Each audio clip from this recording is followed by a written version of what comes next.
aabbihii baa ku yidhi baadiya biyo waan kaa mancin wuxuu yidhi haddaad baadkaagiiyo biyahaaga adiga haysato ilaahay bay quudinaya buu ka yidhi iska sii daayay khaalid ibn saciid radia allahu canhu wuxuu ag yimiday nabigeena sal allahu alay wasalam daartii arqam bin arqam buu yimiday wuxuu bilaabay markaa nabiga inuu ag fadhiyo nabiga qur-aanka ka dhagaysto qur-aanka nabiga ka barto markaasaa lagu yidhi aabbahaabaa sankaraadoo buka markaasuu u yimiday aabbihii soo ziyaartay waa gaal aabbihii mushrik laakiin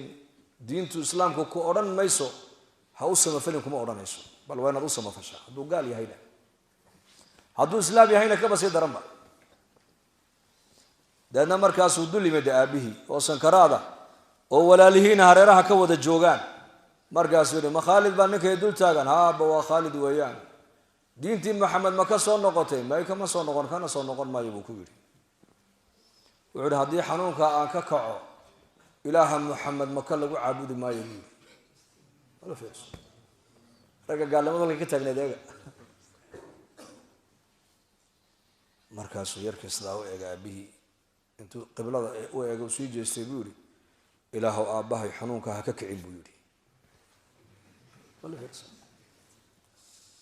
mowqifkaaba hadduu aabbahay weli uu taagan yahay oo cadaawadda ilaahay iyo rasuulkiisa uu hayo isagoo sankaraada uu leeyahay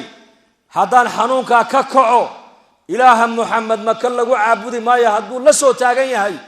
ilaahow ilaahow xanuunkaa aabbahay ha ka kicina ku qaad buu yidhi ku dil kamaba kicina uu ku dhacay habaarkii dhallinyaradu waa kaas sida ilaahay ugu xidhnaayeen eeg muscab bin cumayr